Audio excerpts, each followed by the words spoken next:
Welcome back, guys. So last video I was talking about when you try to store custom object in the tree set, your class need to be of comparable, right? Now let's say I want to use comparator and I want to store the data into tree set of type custom object, right? So that is also possible, okay? But what happens is when you just try to store a data of type custom object, your tree set will give you the exception saying that class not supported exceptions, and it will tell you the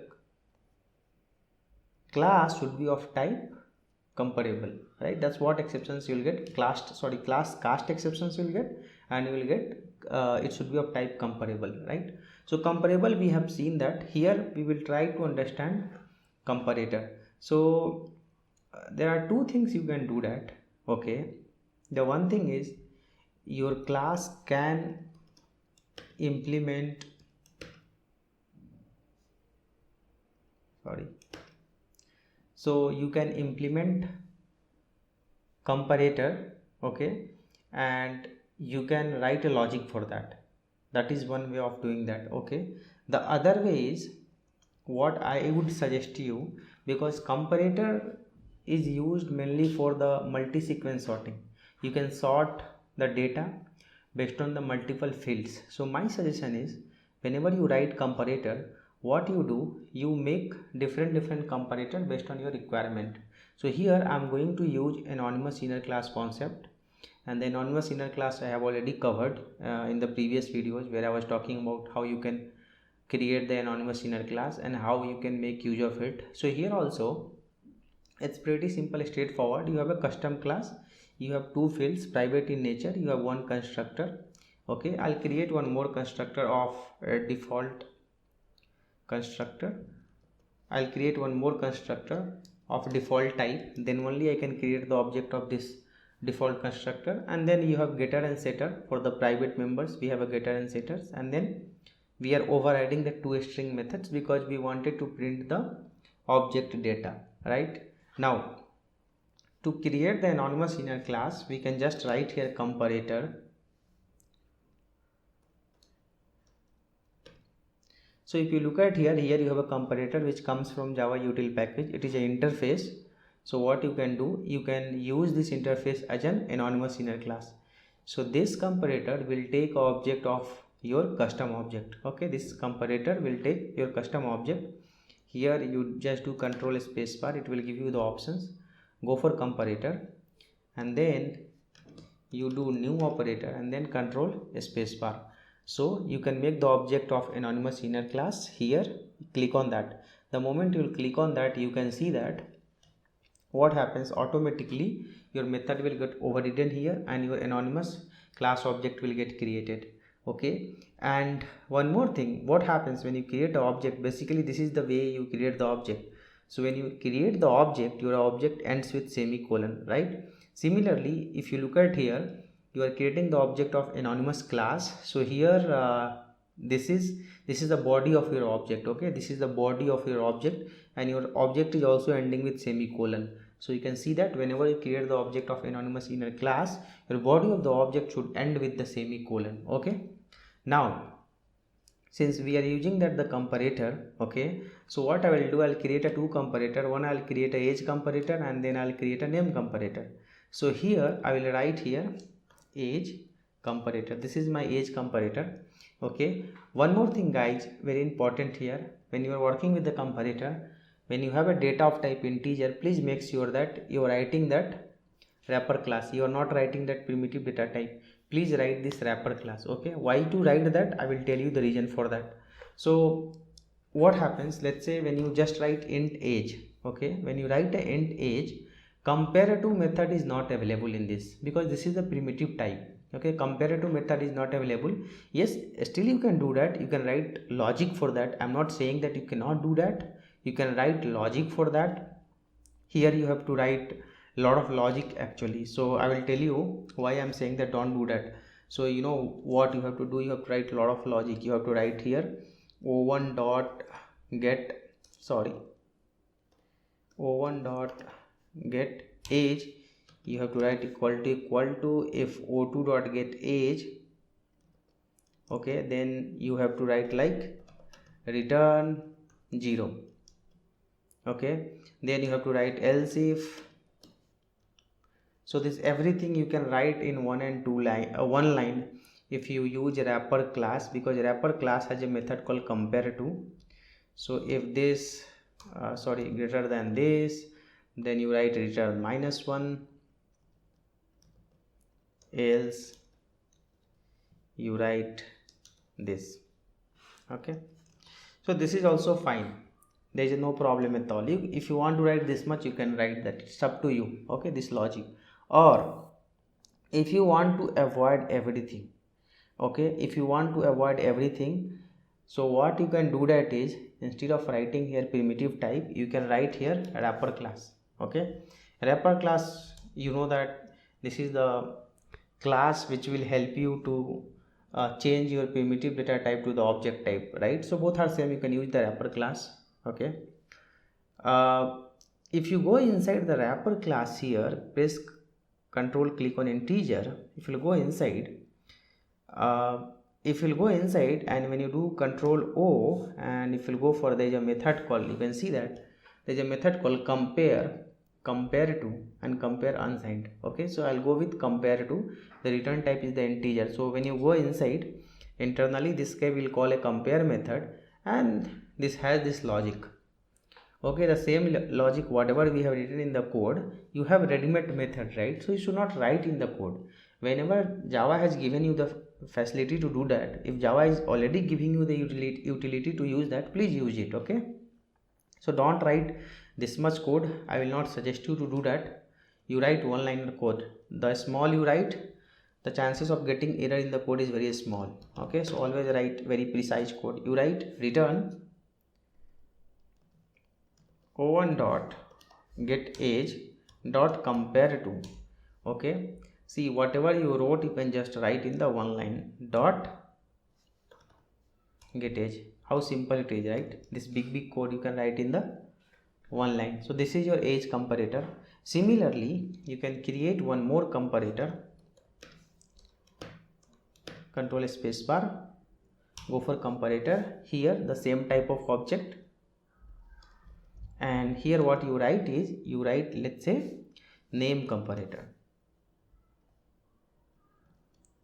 So this is your name comparator.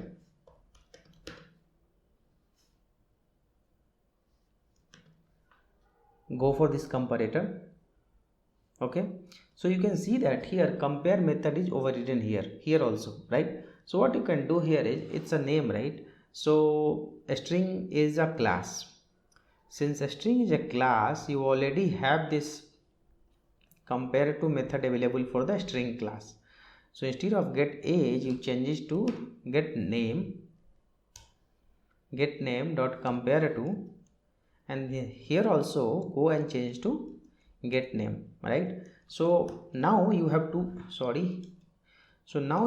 comparator ready here. One is age comparator and one is name comparator. And guys, this I have created the object of anonymous inner class, okay. So let's say whenever you have an interface and your interface has a method and you don't want to implement that, you can use as a anonymous inner class, and you can write the implementations in the anonymous class, okay. So since I'm creating the object of anonymous inner class, I'm writing the implementations here itself. Now how this will work? So this will work like it will act like your class has a reference, right? Your class has a reference of the anonymous object, and once you have the object, you know that through object you can call the method. So on this reference you can call this compare method, okay. Again on this reference you can call this compare method from the outside. Now as we were seeing that, see, even though if I will run, though I will have comparator implementations, but if I'll run that, still I'll get class cast exceptions, right? How to avoid that? Okay, so you know that this is my hash set has a data of %reset, and I have created two constructor, one is parameterized, one is default, I'll use the default one. I will make the object here.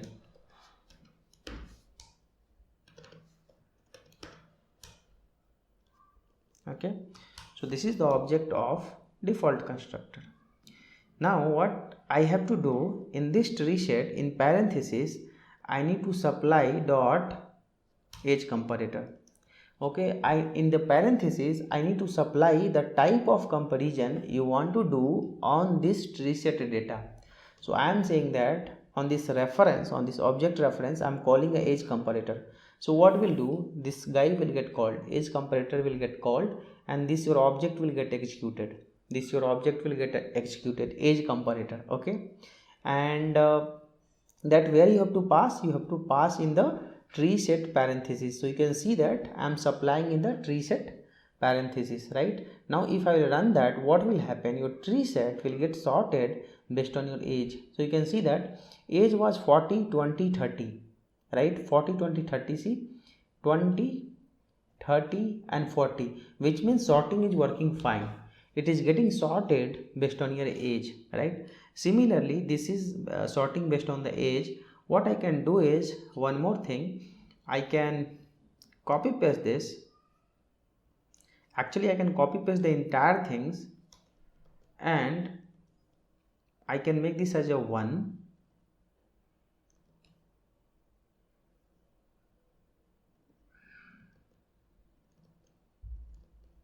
And here, instead of age comparator, I will supply dot name comparator. Okay, I can supply like this as a name comparator.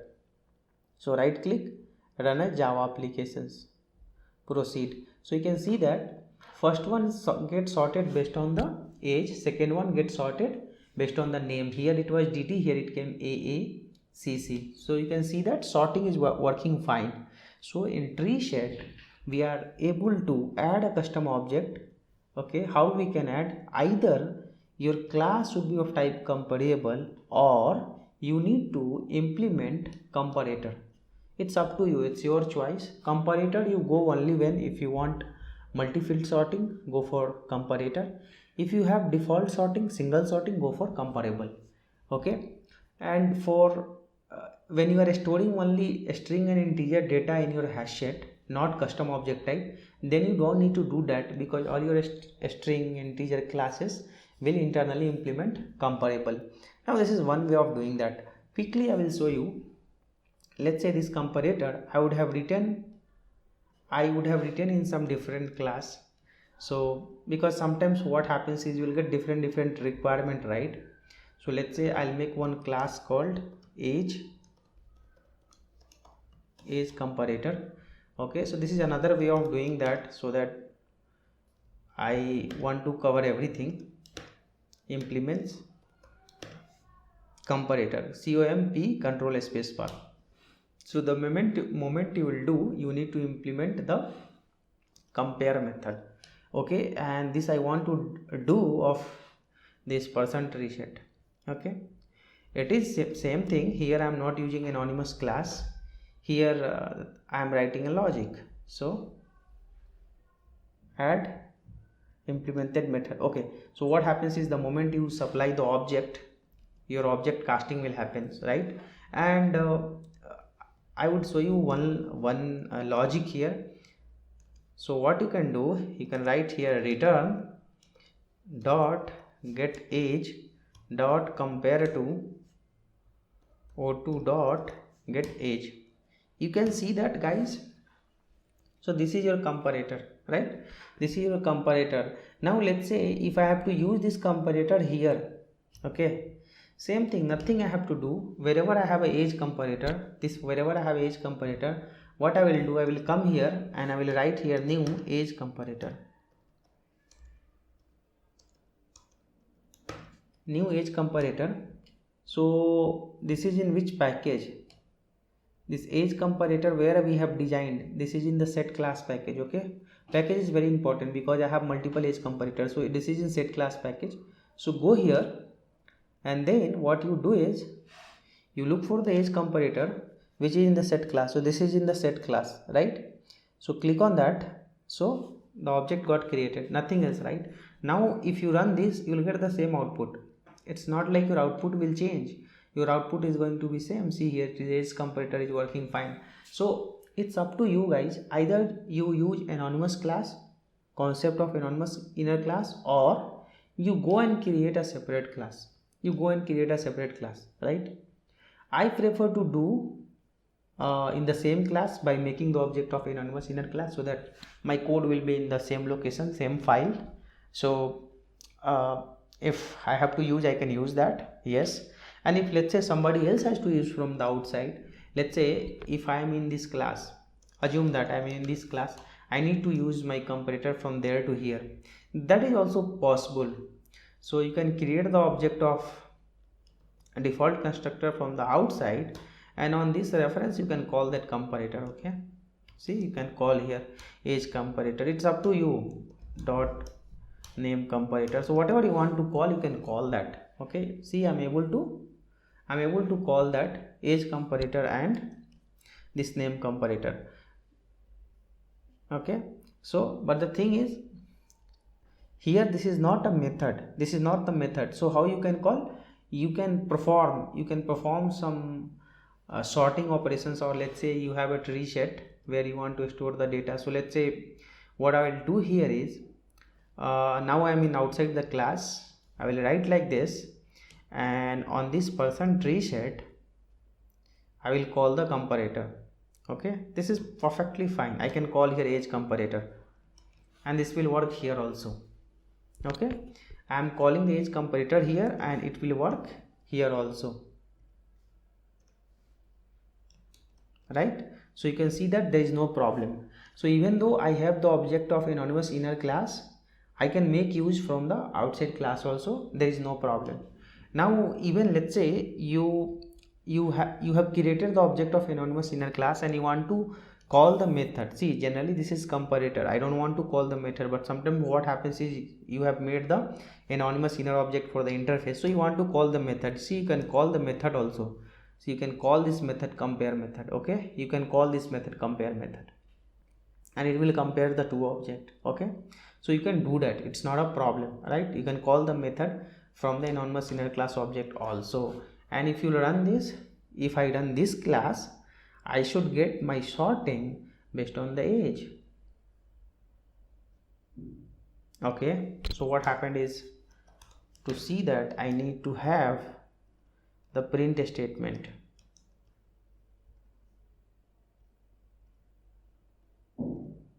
See, I have the, see, it is getting sorted based on the age. So let me press enter here, so that it will be in the same line. You can see that, right? So this is getting printed based on the age comparator. So this was the major concept which was pending in case of tree set, because everything will be same whatever you learned for the linked list, linked hash set or hash set. But the tree set, this is the extra part which you need to know, because you know that tree set maintains the data in the ascending order. So when you have a data of type integer, I mean data of type any wrapper class or a string class, you will not face any issue, because all the classes internally will implement comparable. But in case of custom object, your class either need to be implement comparable, or you need to supply comparator object. So both the concept I have shown you. So guys, my small request is you also type the code in the Eclipse, because I am sharing the code also in my PDF. I am sharing the notes also, code also. So what you do is you better type the code. So when you type the code, you will get all the confidence, right?